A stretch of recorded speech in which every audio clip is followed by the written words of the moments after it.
Hello everybody, welcome to my Game Week 11 team selection video. This is Pranal, also known as Lateriser 12, and I'm recording this on the morning of 7th November, which is the Friday morning. We haven't had the press conferences yet. All of Europe is over, and Crystal Palace played yesterday, which was the important news. So did Aston Villa and Nottingham Forest. But Sarr scored a brace, Lacroix got a goal and assist, and then a little bit of bad news, and which is quite significant for me. Not bad news, worrying news, which is quite significant for me, which we'll get into later. Zoff already recorded his team selection video, so make sure you're checking it out and hit like and subscribe. Let's get into it. Right, so 73 points last week. I thought I was fairly unlucky last week. Pope got a 3-pointer, deserved. Timber, Gabriel got 18 points between them. Anderson came through with 6 points, well deserved. That midfield, man, that midfield was full of bad luck, especially Sar, Saka, and Enzo. Sar has scored back-to-back braces in 2 midweek games, but has scored 0 goals or assists in the game that he had the middle. Saka, 2 big chances. That was a 15-pointer. At least he should have scored a goal. Enzo had like 2 shots, 4 chances created. One of them was a big chance created. One of them was a big chance in terms of a shot as well. Between Sar and Saka and Enzo, getting no returns felt really, really unlucky. Hopefully that turns around. Voltemade with a 45th minute sub. And that's why Eddie Howe features with a sad face on the thumb of my video, because Pope and Voltemade haven't delivered. And it's a little worrying, not gonna lie.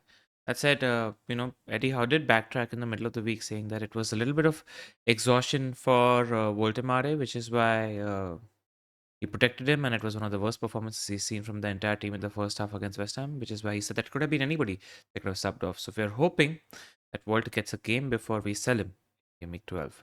I've got Mateta with a 9-pointer, Haaland captaincy. The last 2 or 3 weeks I've been doing a bench boost, which is I think you're doing a bench boost, which hasn't quite worked out. So hopefully we played this week and this is the week. Yes, the bench boost is on my mind. Before we get into the swing of things, all the data that you see on this channel is from the Fantasy Football Scout members area. If you want to become a member, scan the QR code or click on the link in the description below and use the code FFS the Wire 5. All right, what's the news from yesterday that's quite important? Scars got a brace. He was subbed off in the 66th minute, but then Oliver Glasner said this. He said that he noted that Sarr had a very, very small tightness in his hamstring yesterday, which is a key reason for his early withdrawal ahead of a busy schedule for club and country. Hoping there's a press conference or there's more coming out today and tomorrow from the perspective of Sarr, because I think that decides whether I bench boost or not. Actually, just got an idea, which I'll talk about a little later. Because I'm thinking about a bench boost. I'm not going to give it too much headspace, but it's on my mind. And why is it on my mind is what I discuss in this video, and a little bit of future planning, etc., to contextualize everything for you guys. So this week you can see I've got Pope and Voltemade against Brentford away. They look fine. I've got Timber, Gabriel, and Saka. They go into the international break after this. So I've got Timber, Gabriel, and Saka. Saka scored in the midweek as well, which was a penalty. Against Sunderland away, you don't mind that at all. Anderson is against Everton away, which is not the worst fixture.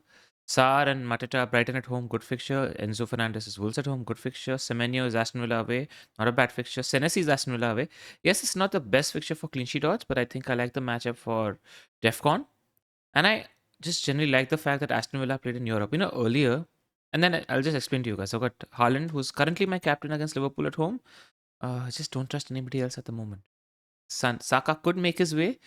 There's a there's a case to be made for Sar or Mateta or Gabriel for that example, but at the moment it's Haaland. Maybe I get frisky and put it on Saka, but I don't see it. Voldemort isn't there. Why I'm thinking for bench boosters, while West Ham away for Dubravka, Senesi playing Aston Villa away, and Rodon playing Forest away, is not the best set of fixtures for your bench boost. I feel like if one of the three clean, it could be like a double-digit haul, because I'm expecting DEFCON and a tight 0-0, 1-0 sort of KG game. Also, I like the fact that both Senesi and Rodon are playing teams that I played on a Thursday night in Europe. So hopefully out of the two of them, one cleans and I get lucky. Dewsbury Hall plays Fulham at home. He doesn't do much. Hopefully this is the game in which he spikes a return. And if he doesn't, I hope nobody else does, because it's basically Dewsbury Hall versus Anderson. So there's some sort of insurance there. I'm thinking about bench boosting. Earlier, I was thinking about not bench boosting and doing Voltemade down to Guiu and Dewsbury Hall up to Boomo because I think Spurs offered a lot of space to Chelsea. Maybe they don't do that with United and they learn from their mistakes. Just have a look at the team, guys, and my throat is dry.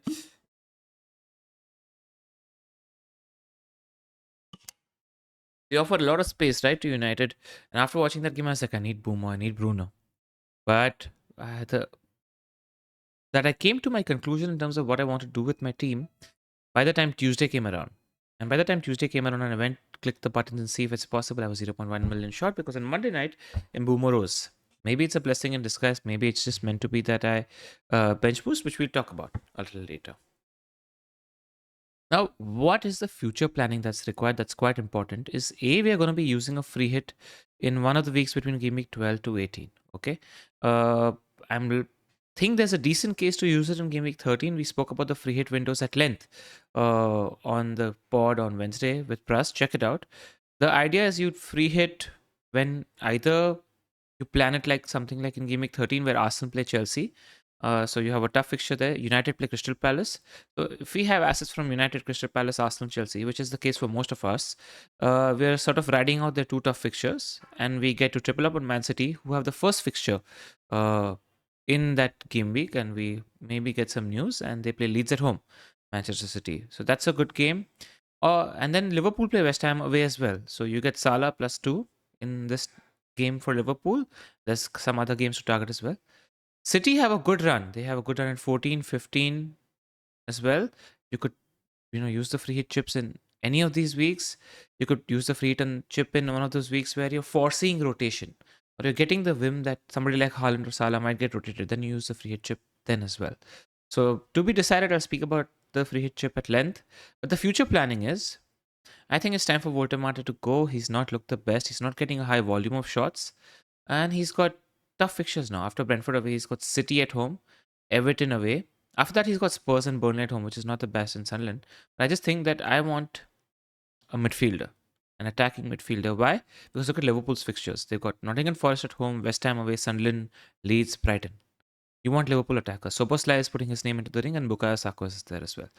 Arsenal has Spurs at home, Chelsea away, Brentford, Villa. You don't mind an Arsenal attacker in there too.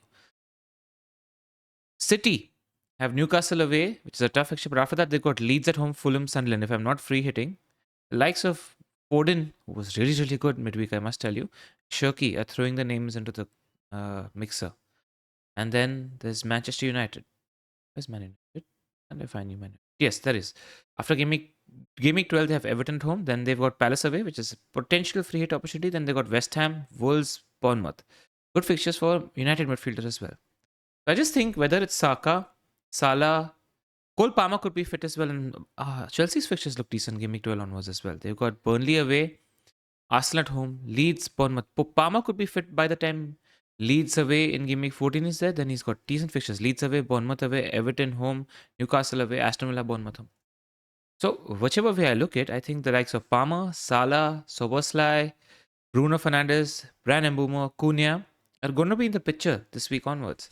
So if I don't play the bench boost this week and play it next week, which I'll talk about, then I'll be obliged to hold on to Dewsbury Hall because I can't go down to Guiu, who's a non-playing asset, and then upgrade Dewsbury Hall to a midfielder alike or upgrade Saka to a Salah, for example. So these are the potential moves that I'm looking at.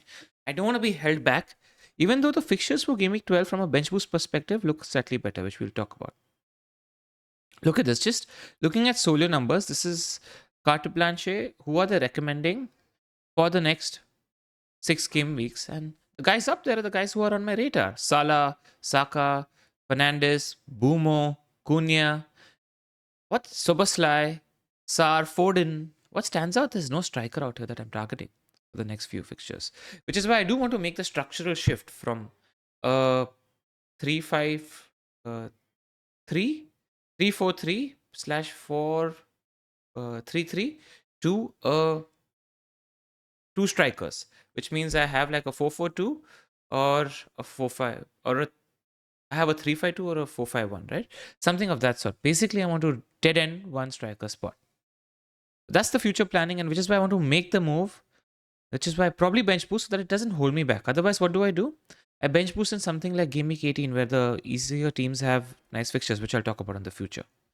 So that's where we are with the future planning. Now just look at bench boost videos and the pros and cons. So I have got the fixture ticker for Arsenal because I've got triple Arsenal. I've got Semenyo and uh, Senesi, which is what you see here with double Bournemouth. I've got Rodon. I've got double Newcastle. I've got Anderson. I've got Dubravka. I've got Everton ticker there because who do I have? I've got Dewsbury Hall and Crystal Palace because I've got Sar and Matata.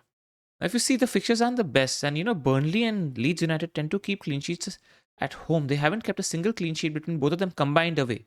So I don't know if I love the West Ham away fixture for Dubravka and the Forest away fixture for Rodon. You just hope that you spike a big haul in one of them. You need one of them to haul because everybody's getting like 10 points on a bench boost. One of them hauls, you're getting like 8, 9 points from one player.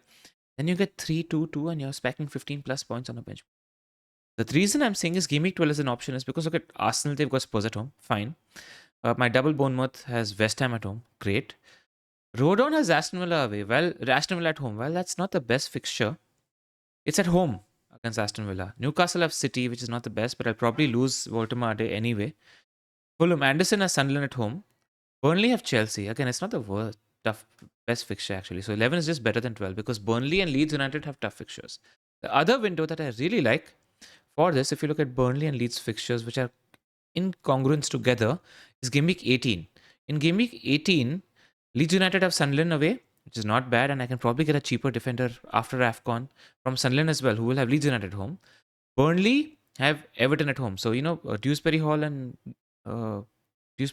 what's his name? Dubravka play each other. But by that time, I won't have Dewsbury Hall. I want to shift it around. Also, this Game Week 18 game is around the Christmas fixture congestion schedule as well. So if I can help it, and if everybody's fit today, then I can get in somebody like Sar and bench boost. So what are the pros of this? Is a nice table that Fantasy Football Scout did on the pros and cons of Game Week 11 bench boost versus Game Week 18. Game Week 11, you got decent fixtures for Leeds and Burnley. West Ham at home to Burnley. It's not the most favorable fixture, but if Burnley grind out a 0-0 where Dubravka gets 5-6 saves, that's an 8-9 pointer out there, and that's what we hope for. And the problem is Forest and West Ham are both in the up, but I'm giving myself consolation that Forest and Aston Villa played in Europe. Game Week 11, what's the advantage? Game Week 18, what's the advantage of bench boosting in Game Week 18 is there's favorable fixtures for all the promoted teams. So we saw Leeds and Burnley play each other. Leeds and Sunderland play each other. Fulham and Burnley Burnley and Everton play each other. But what are the cons? Game Week 18 is far away. We don't know what's going to happen. There's going to be rotation in Game Week 18 because it's during the Christmas fixture pile up. We might not get too much game news because it's around Christmas and Boxing Day. And people, actually, this was a very good point on the Scout article where people are not on the suspension tightrope yet. They will be on the suspension tightrope by the time Game Week 18 comes around. So maybe somebody just getting 5 yellow cards might force you to make an extra transfer, which has me leaning towards just bench boosting this week. Now, just one thing, because this happened today. What if Sar is out and I still want to play my bench boost? I think I have an opportunity then. No, I don't have an opportunity. I've got 2 free transfers, 0.3 million in the bank. Whatever I do, if I sell Voltemade, I have to get like Giu or Krupi, and they're just non-playing assets. Because I was thinking I could go Voltemade down, and I can go Sar up to Boomo or Bruno. But it'll be nice to roll with 3 free transfers into the international break. That's where I'm at the moment, looking to bench boost, hoping that the press conference don't give any surprises, hoping I'll try leaning into information for Sar. The fact that he played 66 minutes and it was just precautionary has me hope that he should be fine. We'll see where we are in terms of 15 starters. I will comment and pin the comment in this YouTube video tomorrow, a couple of hours or maybe an hour before the deadline in terms of what I'm doing, whether I'm bench boosting or not. If I'm looking to roll, use the bench boost and see where we are. I hope you enjoyed this video. Okay, I shouldn't have done that. It's full screen view. I hope you enjoyed this video. I hope Eddie Howe is smiling because Voltemade scored a brace and Nick Pope has a clean sheet. And hit like and subscribe. We'll see you next week. Let me know what you think I should do. If there's a plan that you like, if Sar is injured, because I've got 2 free transfers, 0.3 million in the bank. And take care. Good luck.